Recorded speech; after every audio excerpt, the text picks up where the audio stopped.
Tune in, tune in, tune in. The Black Carrot Party presents the Real Talk Show. We talk about friendship, love, and purpose. Friendship has everything to do with aura. Love is a more, and purpose is about saving time. I am JRX36. Oh, here he comes. Here he comes. IUV. This is an All Ages Alliance production. Yes, indeed. This is an All Ages Alliance production. We about to hop in this box and go back in time. Where shall we go? We're going to the Facebook. We're still working on Facebook. It might take me a couple months to get through Facebook, but we're getting there one day at a time, 1 minute at a time. All right, here we go. So, whenever I see the castle, we gotta like blow it up, magnify it. Yes, that's home. Yup, that's home. Census 2020, a new now, right? So this was posted back in February of 2020. So we back. Now look at that comment, JRX 036XXXXXX. What do you think that is? Yup, let's leave it there for now. Future self, you could be more than welcome to talk about it. All right, October 2nd, 2020, Gibran's birthday, right? Born day, rise, right? So we got a black moon, fire, and the sun, rise. I want to be the first to tell you the sky is falling. Why would I say that? Why do I want to keep reminding people that the sky is falling? Am I a penny or what? Am I a cent? Nah, I'm a link today. All right, here we go. Who is your leader? Is that the blind leading the blind off a cliff? Just because everybody's doing it, just like the other image. All right, remove the veil and see, right? Remove the veil and see. Before you reach the edge of existence, where life as you know it ends and life outside of time begins. What does that mean? JRX36, handle it. Juju, can I get water from the refrigerator? Thank you. So remove the veil and see, right? So that means there's a call to action. Here's the observation. You have a veil. Remove the veil. How do you remove the veil? X marks the spot, right? That's the clue. X marks the spot.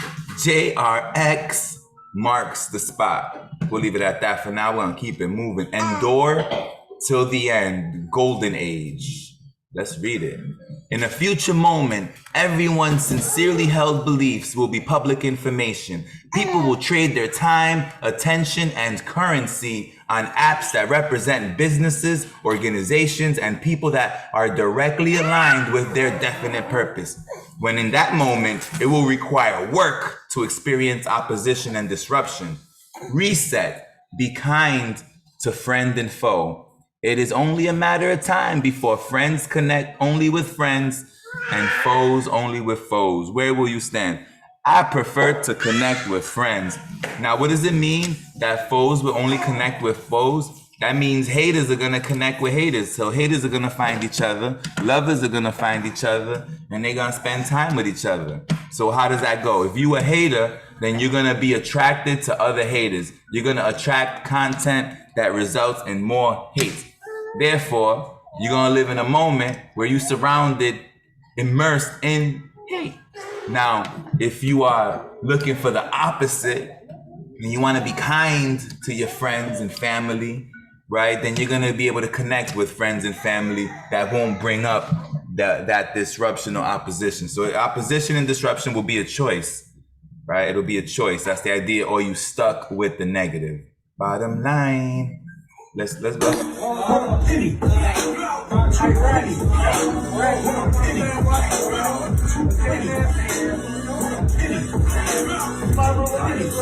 Where's my water?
Stand down, stand by, dear divided states of America. We are living through a warm civil war.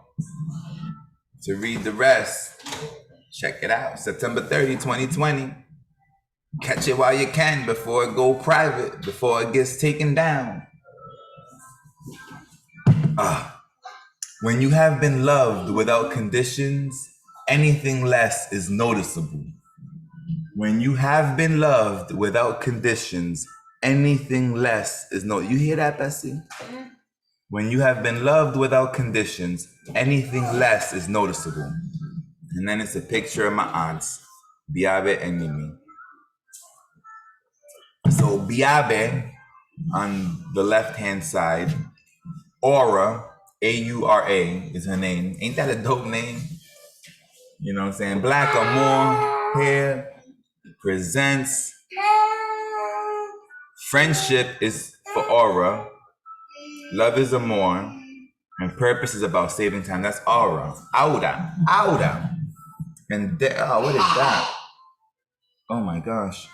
And Migni is Migdalia. Migdalia. Beautiful names. Aura and Migdalia. All right.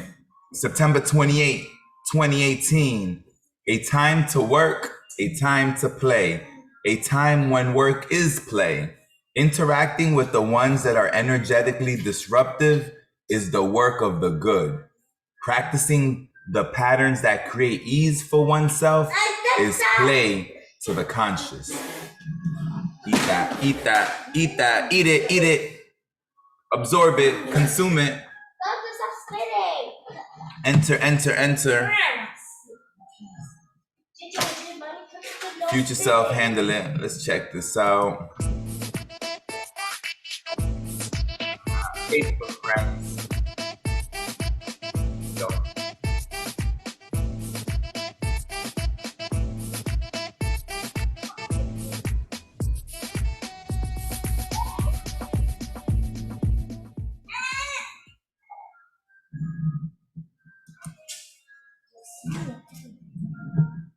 That was a little, so this is an OD. Let me read it. I even had all my girls learn it all. They understood you had to go all out. They was ready for whatever to rap.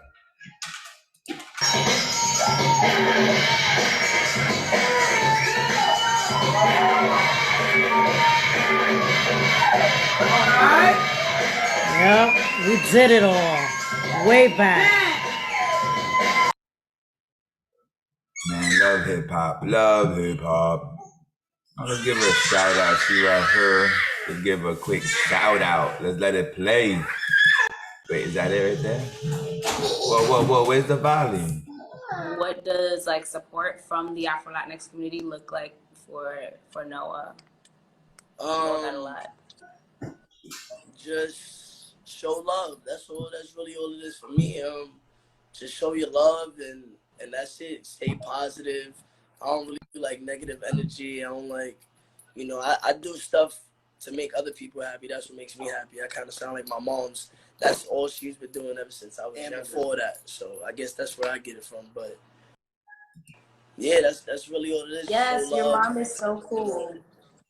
Yeah, my mom is Violeta Galagazza. She is that's your CEO and director of KR3T's dance company, which stands for Keep Rising to the Top. She's had it for 31 years now, I think.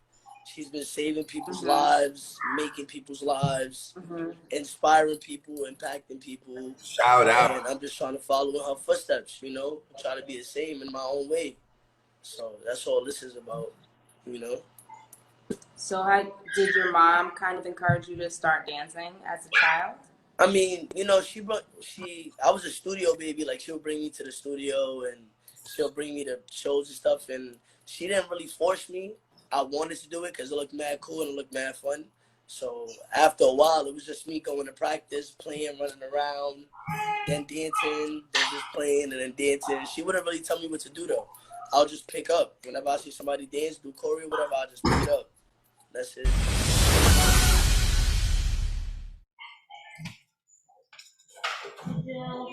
All right. We're gonna go back. Oh, hold up. How we end up here? We gotta go back.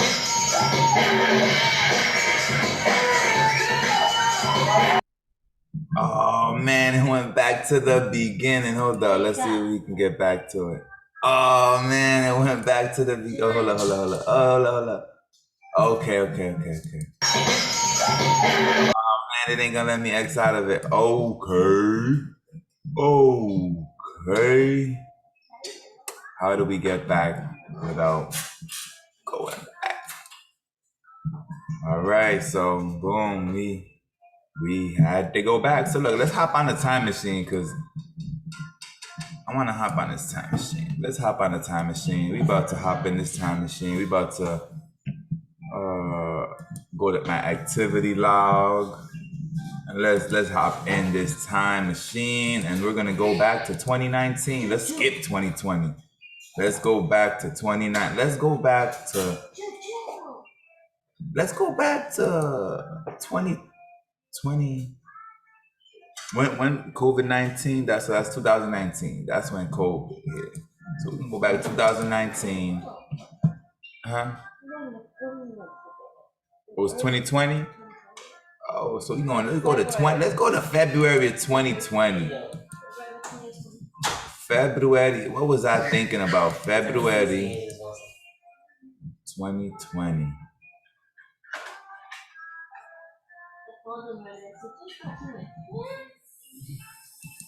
Boom, let's see what that means. Now, we're gonna keep it moving. That's like a score that I didn't post. I thought it was something I posted. Let's see, and just like that, time to win. Okay, that's not it. Me. I commented. We going through time. We scrolling through time.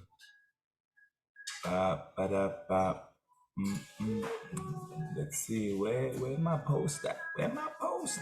My post. Let's see.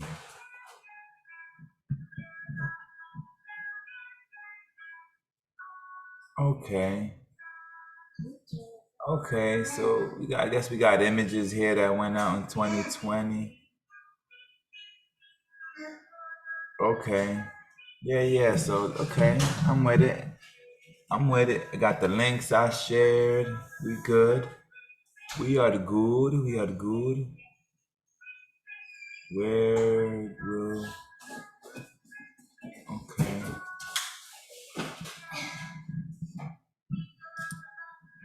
So those are all the links I shared. Greece is battling tax evasion.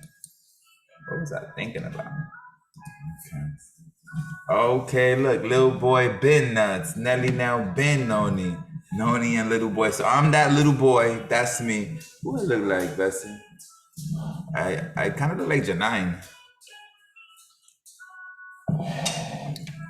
Janine a lot more than any of the other babies. Yeah, that me. Yeah, that me.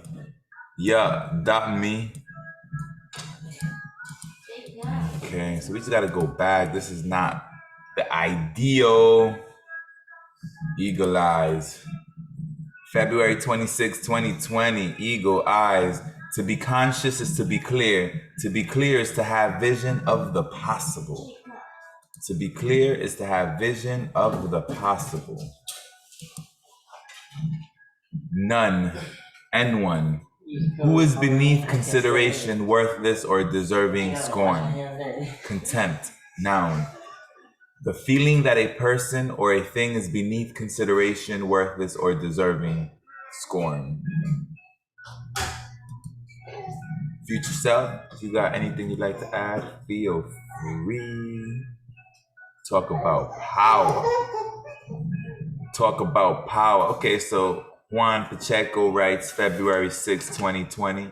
I wish black and brown and white folks and everyone else respected their minor differences. Actually, I wish we loved our minor differences. Supremacy and racism serves no purpose in today's connected world. We give power over these walls and barriers that stifle what humanity as a whole could accomplish for the sake of our world. So much intellect, but no wisdom.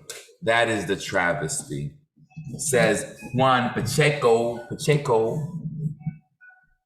So we going. We are going. We are going.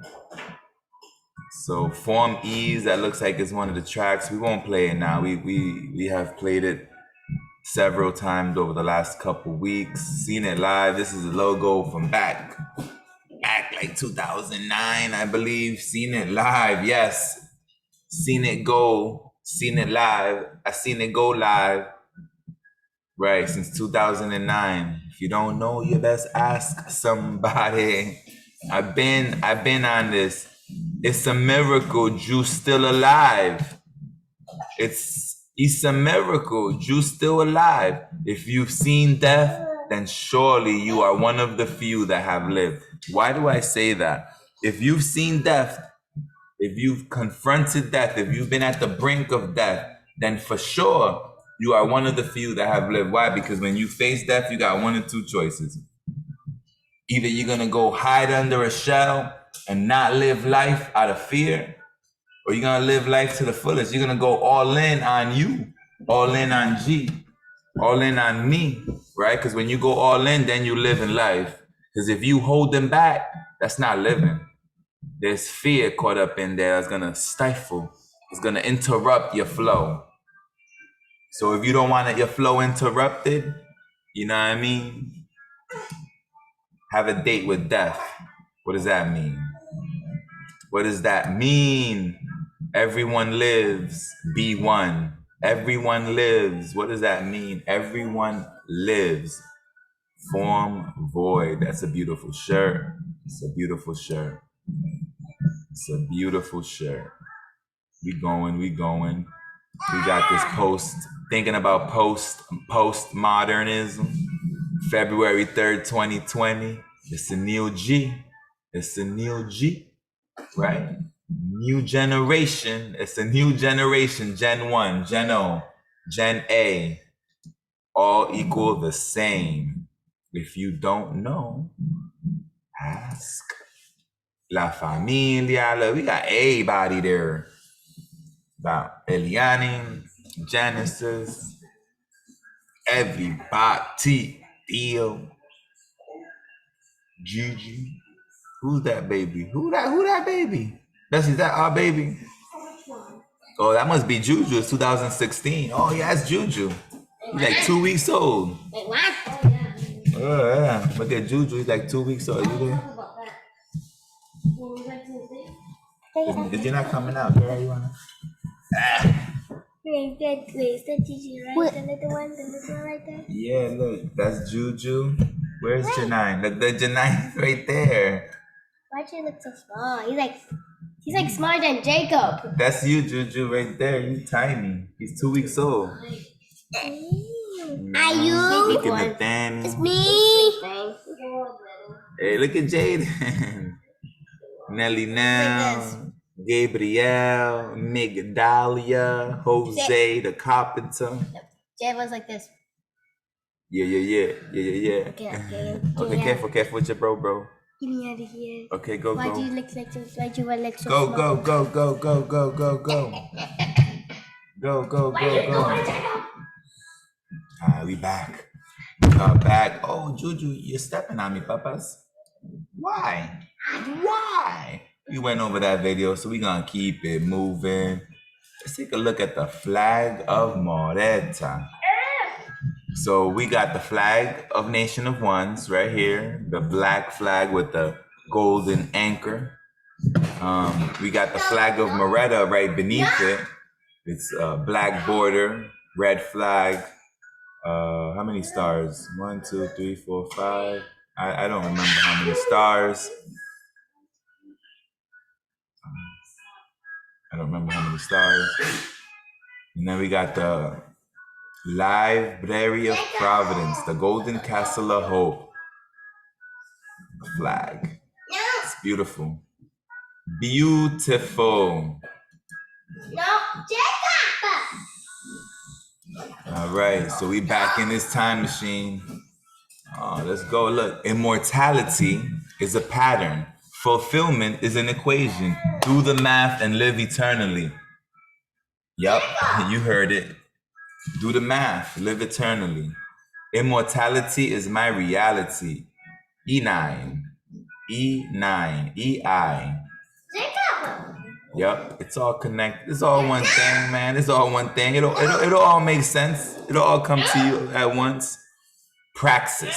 A for now. A is for amazing. A is for Gen A. The beginning. The Genesis. Right? Oh, here's the seal of Moretta Cruz. That's the signature. Moretta Cruz IX. Column to the left. Column to the right. We got it all. We got it all. You see it. Keep it moving.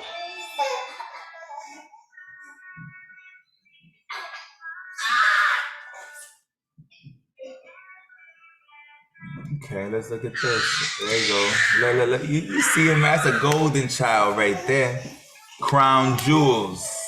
In my pursuit of happiness, I found the fountain of youth. Experienced the cruise way to health, happiness, and access to all the best. Cruise way, 1 reset, 3 forms, and 18 voids. Reset is the goal, form is the instructions, void is the work. Reset, be conscious of movements, expressions, and exposures. Practice the 3 forms and experience the energy to have the depth of breath to in all moments practice the 18 voids. Says the golden child. Echo, echo. So those are the 18 voids right there. When in the physical company of a living, breathing, flesh and blood, human, absent consent, do not engage in the following. Or please void the following. So my 18 voids, that's the 18 voids are be motivation and inspiration for you to want to create distance between you and suffering. Why? Because it works. When you don't use tools to cause damage to others, you're gonna be better off. When you don't use your limbs to cause damage to others, you're gonna be better off. You and everyone else around you. When you don't have to physically restrain others, you and everybody around you is gonna be better. Right? When you don't have to when you don't have to comment or have an opinion about the mental performance of the people whom you are sharing time and space with, things are gonna be better. And we can go down the list. And I started at 18, I was working my way up. We could go through all of them. Experiencing you now, reset, free of thought, said again or differently. I experience ease because I reset. Cause to enter the state representing the time value now. Live in the moment. When off ease, reset. Form. Form is a verb, to make or fashion into something. Form ease of attention and body. Focus attention on being conscious of movements, expressions, and exposures. Void. Void is a verb, an expression of objection.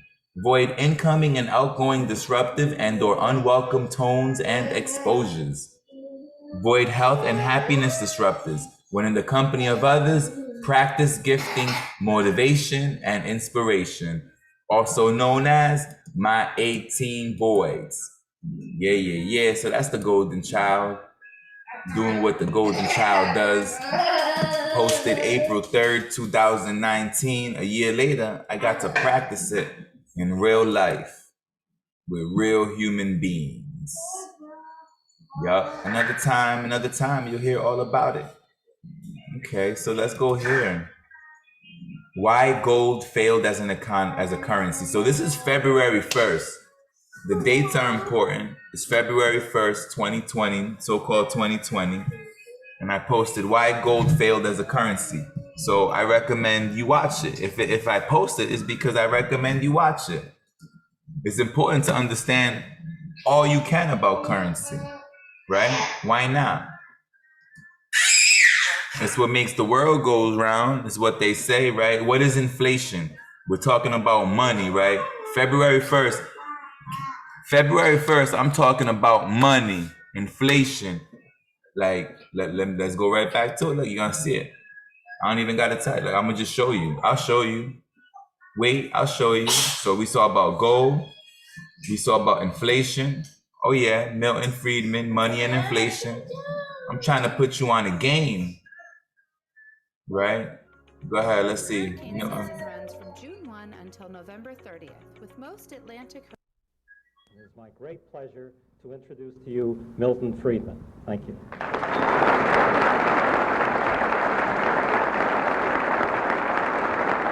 Money and inflation. You can see homie. Let's see if you could start. Whatever it is again. The topic I'm going to talk about tonight, I had thought it was announced. If not, it'll come as a surprise to you, but I hope not as an unpleasant surprise. Got the beyond. Is the topic of money and inflation. Yeah. It's not a topic I think there's anybody in this room who is uninterested in, at least the inflation half of it. Most of you are also very interested in the money half, but from a different point of view. Whenever I talk about inflation, I am reminded of a wonderful story about the man who decided to take advantage of the growing science of cryogenics. That's the science of freezing people up so that they can be in deep freeze for a time and then restored to life.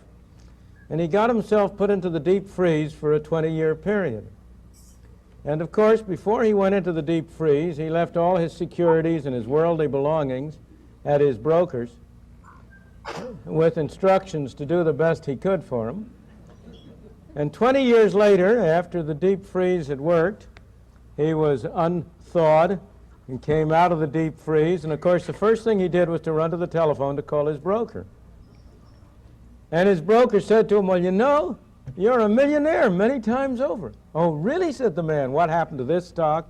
And the broker said it went from here to here, you know, multiplied 10 times, 20 times. What happened to this stock? He kept on going. But suddenly, the telephone operator interrupted. The man was just ecstatic.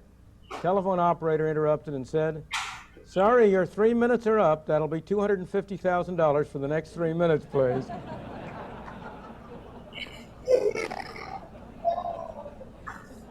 We'll leave it at that. We will leave it at that. If you want to watch the rest, you got to go watch it on the tube. Go to the tube. But you see, we talking about money. Boom. Let's talk about this right here. God our Father, again we bow before your throne of grace to praise your holy name. Thank you for all that you are and all that you do. Thank you for these dear friends, and thank you for this opportunity to serve you in this manner. Bless our efforts and be with us as we go about the project. In Christ's name I pray. Nelson would give his whole seminar to one person, and he wouldn't be doing it grudgingly. He would be excited that this one person is now learning the truth about what those bankers are doing and how he can free himself from their grip. There's really, I don't know anyone else like him. Like he's a character, you know, he's Nelson. And once you know him, you say, okay, that's possible. That sort of person can exist now, but you didn't know that before you met the guy. Any questions, Nelson, before we? Yeah, where do we start? I'm like a mosquito in a nudist colony. I know what to do. Well, where do you start? The men and the women that would change things are people with common sense and character and courage. You know, courage to be able to tell the truth, you know, in front of anybody. And to me, that described Nelson Nash to me. All right, good and ready. Let's do it. We go over to Nelson's house, and he'd be in the office, you know, on the computer typing. And what he was doing is receipts for orders. He'd get a phone order. So he'd order one book, he'd process the order, he'd type a Word document, a receipt, thanking him for the order and, you know, kind of like sharing a little bit of wisdom with him. And so it took him about an hour to process one order. Yeah, approximately. And but it was definitely a personal message for every single one of them, though.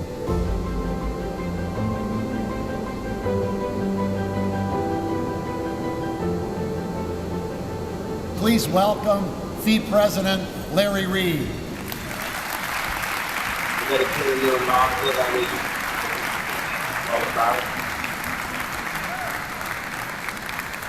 Thank you very much, Roger. Thank you, ladies and gentlemen. Well, it's my privilege tonight to bestow our Blinking Lights Award upon an extraordinary gentleman. I love this guy. His name is R. Nelson Nash. Nelson Nash is the discoverer and the developer of the infinite banking concept and the author of the book, Becoming Your Own Banker. In that book, he describes the power of dividend-paying whole life insurance and the financing capabilities that it presents for policy owners. That's right. But that description doesn't do full justice to this extraordinary idea that Nelson has developed and promoted. It truly is one of the most personally liberating tools of the last half-century. But more than a financial innovator and educator, Nelson is nearly a lifelong advocate of the Austrian School of Economics, so important to FEE in our history, free markets and sound banking. It was more than half a century ago that Nelson became acquainted with Leonard Read and FEE. He's been one of our most faithful cheerleaders and supporters ever since. Untold thousands of people have been introduced to FEE and these principles by Nelson, the books he's written, and the events and programs that he has sponsored, always with the help and support of his lovely wife, Mary, at his side. Nelson and Mary, will you please come forward? Periods of introspection are extremely important. 30 years ago today, I was in Brookwood Hospital over here getting replumbed in the heart 4 times. Went to bed about 2 o'clock in the morning. I woke up with a rumbling in here. So we're gonna leave it There at was that. no chest. Now you've been exposed to the creative infinite bank concept. Now let me see if I could fast forward it to when they actually, let me see if he talks a little bit about it. But hopefully, let's see.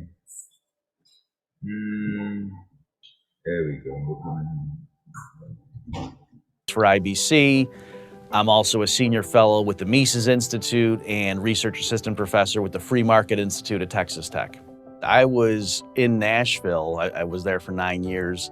And at the time, I just get this email out of the blue from this guy, Carlos Lara, and he says he's using a study guide that I had written to a big fat economics book that Murray Rothbard had written.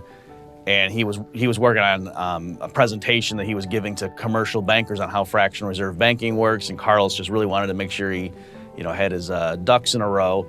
And he saw on the back of this study guide that I had written that I also was from Nashville. So he invited me over, and I get over there, and then at some point, as we got to know each other better, he hands me Nelson's book, and he says, "Hey, Bob, I want you to look at this thing. Tell me what you think, because this really, made an impact on me." But he didn't say too much more about that. It was more of an open-ended question. So I took it, and I went home with it, and my initial reaction was along the lines of, this guy, Nelson Nash, sounds like a great guy. Like, you want to go have a beer with him. He's got a lot of wisdom. I love him as a character. But sorry, there's like 5 things wrong with this book. Like, seriously, serious fundamental problems. And I'll be honest, if I didn't know who Carlos was and I didn't know who Nelson was, like if somebody had just mailed me that book, I would have put it aside and I never would have come back to it. I just would have thought, nah, there's something weird there. But it was because I knew Carlos well at that point and trusted his judgment, and he thought so highly of this guy, Nelson Nash, and this concept, that I stuck with it. I didn't just reject it. And the more I got to learn about how whole life insurance worked and more about what Nelson actually meant, it was like, okay, actually there's only 4 things wrong with this concept. And then a lot more I learned, I was like, you know what, 3 things, right? I misunderstood that other piece. And of course you can see where this is going. It got whittled down to finally, I was sold, and I was thinking, how come not everyone's doing this? This is obvious. So it was that sort of thing. And I think the fundamental thing was that I didn't know how whole life worked. And then also that I misunderstood a lot of what Nelson was saying. And as Nelson would probably put it, like my training, my PhD in conventional economics, it sort of made me think of it a certain way. And so there was a paradigm shift that was necessary.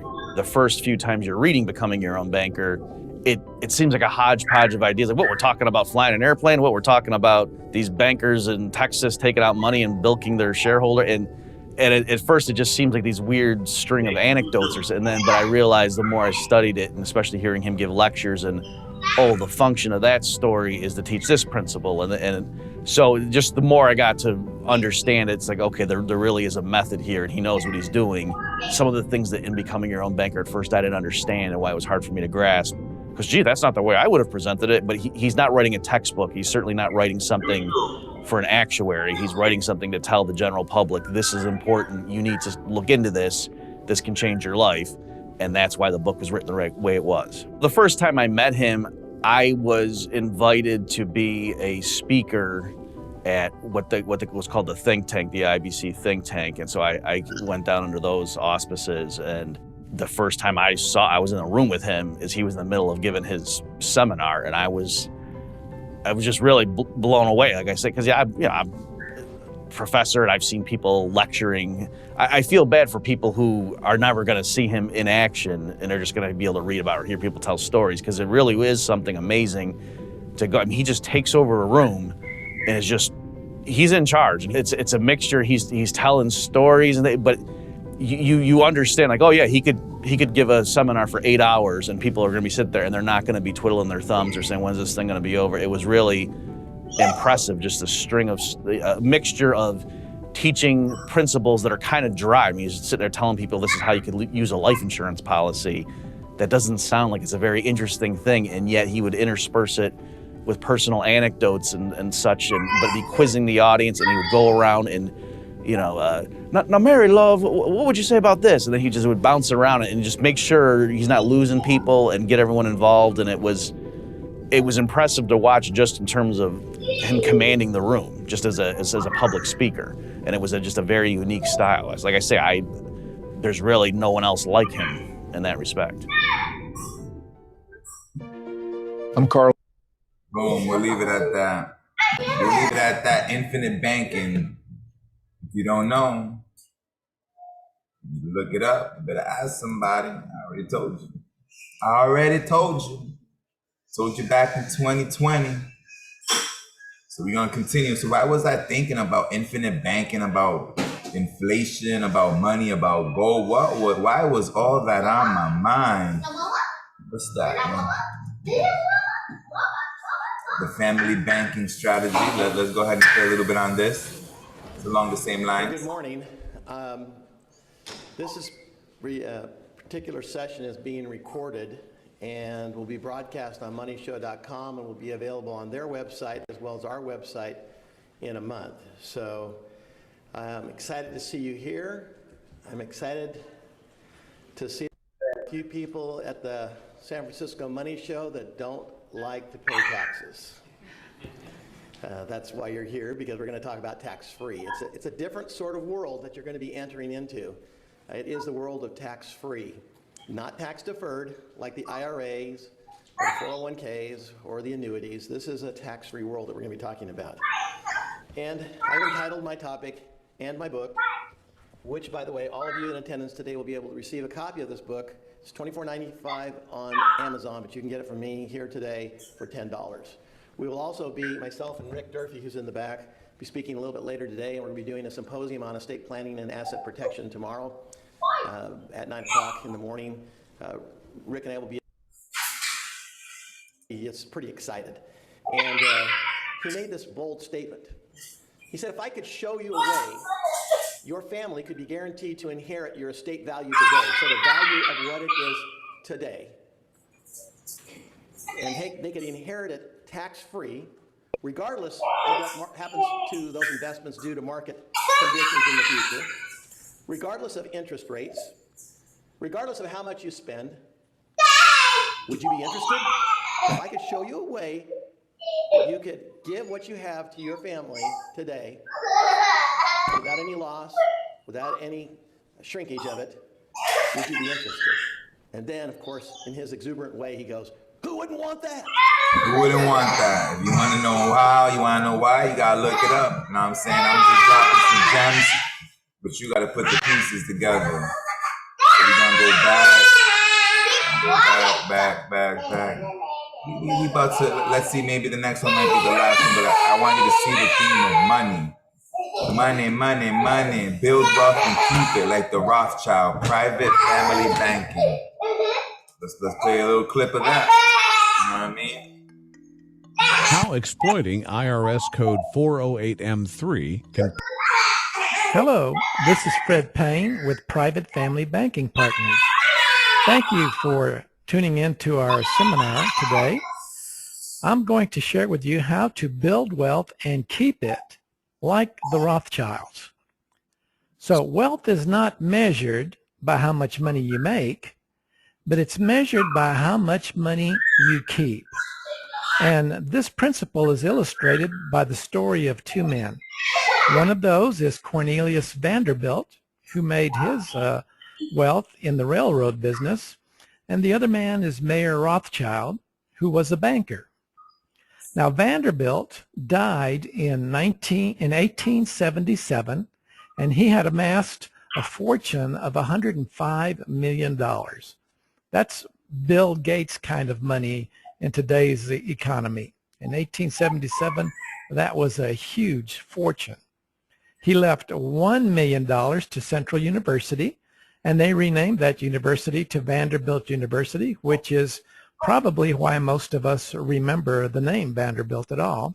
And he left $104 million to his heirs. 92 years later, his heirs got together for a reunion at the college. 120 Vanderbilt descendants gathered, and interestingly enough, there wasn't a single millionaire among them. And so all of that money over those 92 years had been dissipated. Now, let's contrast that with the story of the Rothschilds. Mayer Rothschild died years before Vanderbilt did, in 1812, and he had amassed a huge amount of money, but not near as much as Vanderbilt had. And instead of leaving all of his money to his heirs, he left them a system for building family wealth. He left them a banking system, if you will. And this is what that looked like. Number one, the family's wealth was to be kept together in one family bank. Step number two, the family could take a loan from the family bank anytime they wanted to, but they needed to pay the loan back. And then step number three was that once a year the family met together and shared their lessons learned, what worked, what didn't work, how money grew, how money didn't grow. And if they didn't do these three steps, they were out of the family bank. And currently, the Rothschild fortune is estimated to be somewhere between $1 and $100 trillion. Nobody knows for sure. It's so much. The difference was he left a system for his family to operate within. And so it's not just time passing that causes money to dwindle away. It's whether or not you have a plan. And tonight we want to share with you a plan for building wealth.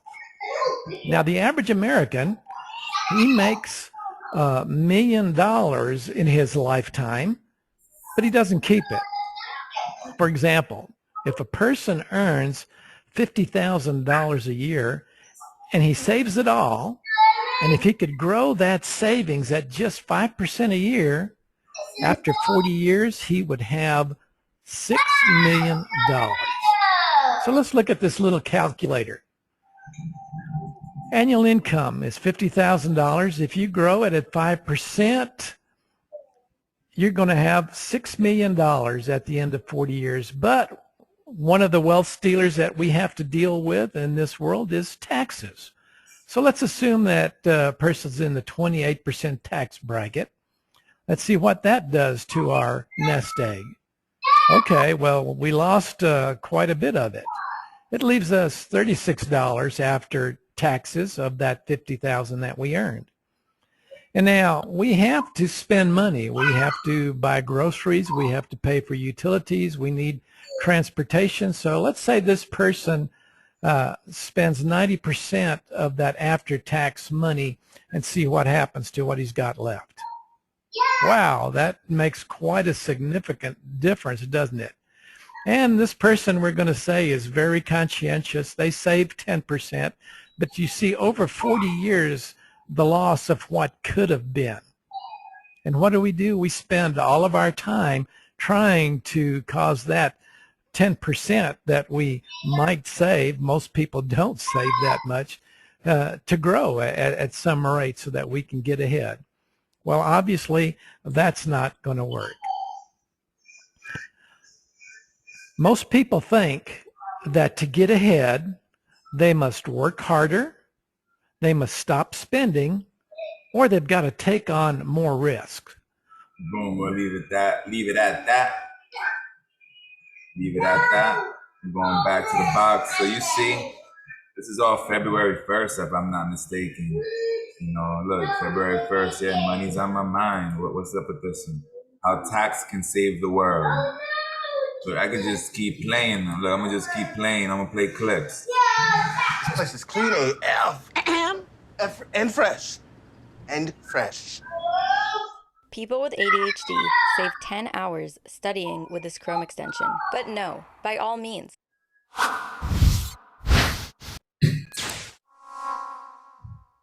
Today, I'm here to explain how tax can save the world.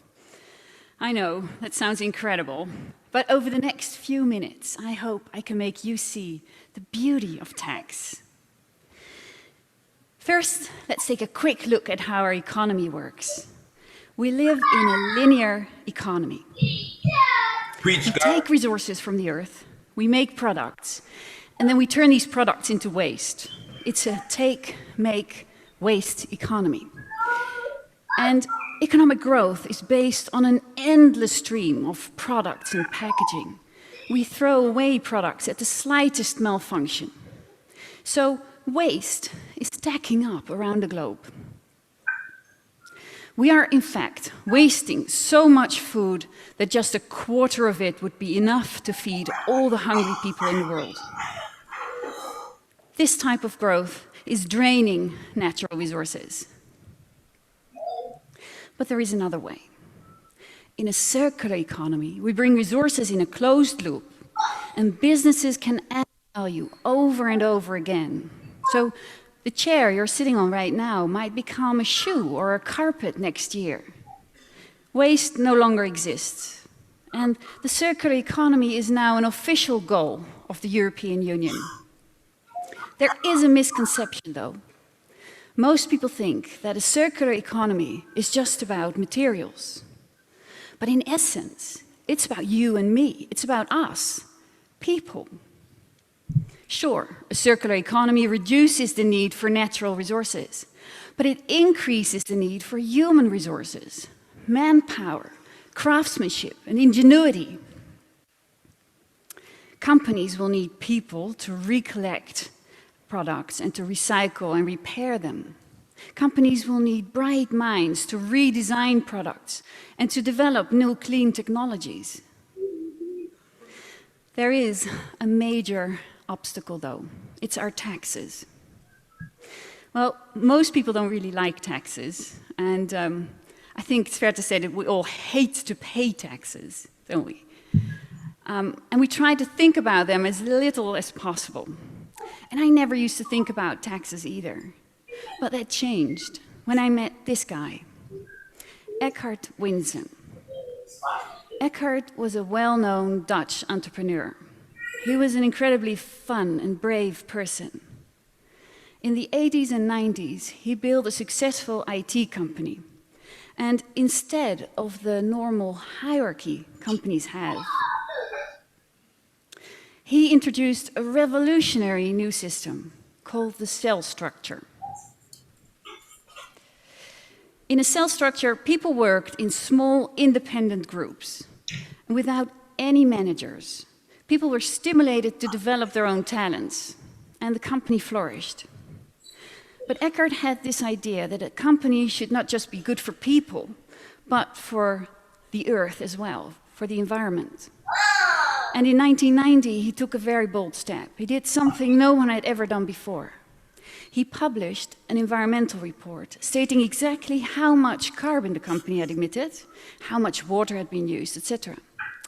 And he even put a price tag on the use of the resources. Right now, hundreds of multinationals are putting a price tag on their carbon emissions. But when Eckhart did this 25 years ago, it was truly groundbreaking. When the company had 10,000 employees in 20 countries, he stepped out of the company and started to invest in social and sustainable businesses. He invested, for example, in car sharing, way before BMW and Ford and General Motors did. And I had the privilege of working with Eckhart for 9 years in this pioneering investment company. And this is where I learned about Eckhart's particular vision on taxes.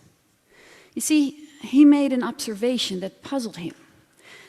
He noticed that in our society, taxes on labor are very high. Taxes on resources are low. To be more precise,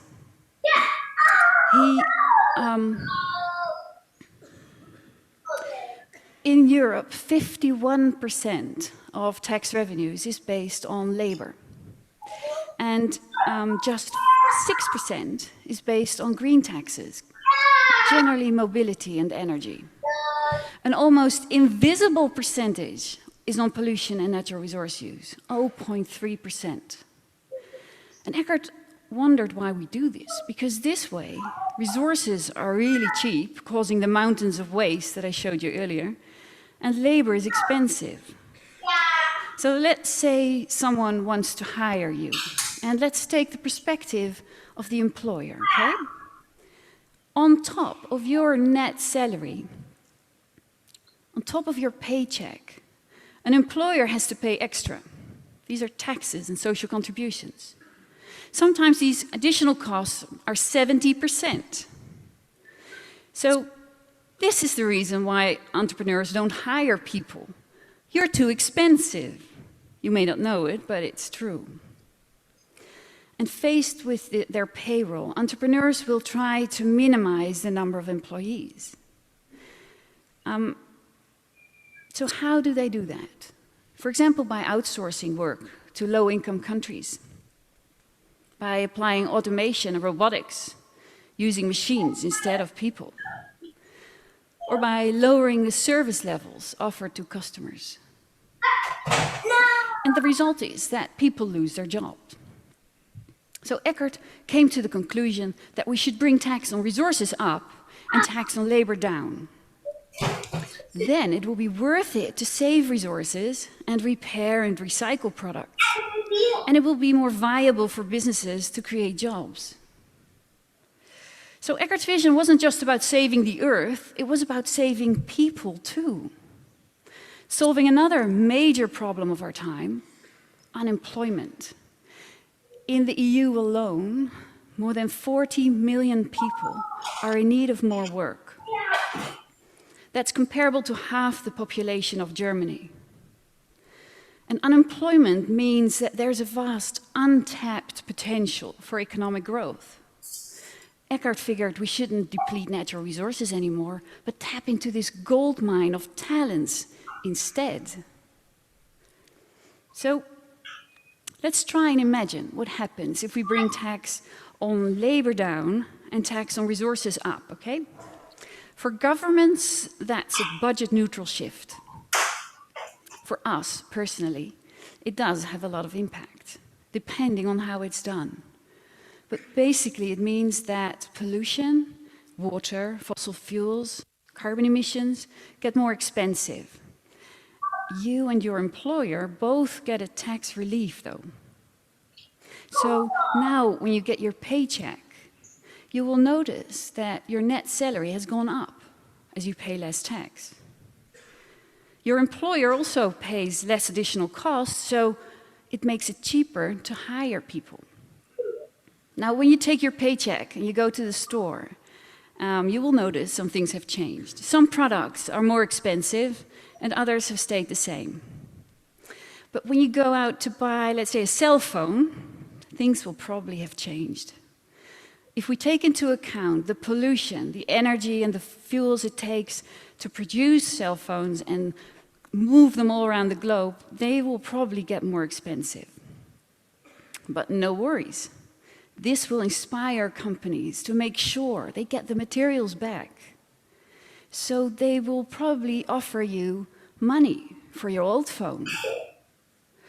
Or they will offer you a lease contract to make sure they get your cell phone back at the end of the line.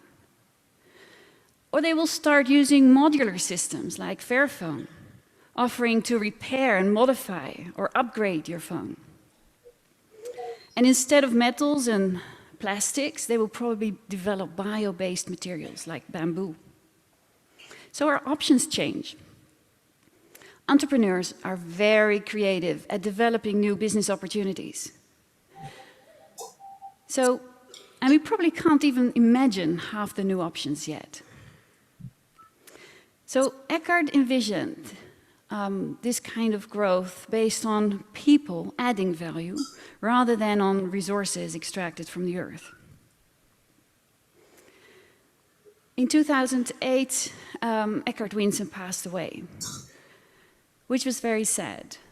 I remember during his life, he tried already to live his vision. And I remember very vividly for my wedding day, he, instead of buying a gift in the shop, he hired a gardener to work in my garden for a day, which was a wonderful gift. When he sadly passed away, he was at that time planning to spend more time on this idea to bring tax on labor down and tax on resources up. I got the honor to continue with his legacy. I have a background as a political scientist, trained in environmental studies, so I've always been fascinated about this question, how we can develop more just and social and environmental friendly societies. So when I first started this journey, I figured this tax shift must be happening everywhere. It seemed so logic. And it's not. And this is the beginning, and you heard it here, not first, but you heard it here. Now go look more into it. Look more into it, and make yourself familiar with it. Future self, you know what I mean? Give your 2 cents, and I think we'll call that. Let's see. I'm hesitant to call that the end. I'm not so thrilled about that being the end. Let's see. Yeah. Look, I just kept talking about it. I was all in. Solopreneurship. Boom, we'll leave it at this and we'll pick up from here. Solopreneurship, we'll pick up from here and work our way back up. Well, that's it. JJA Day Day.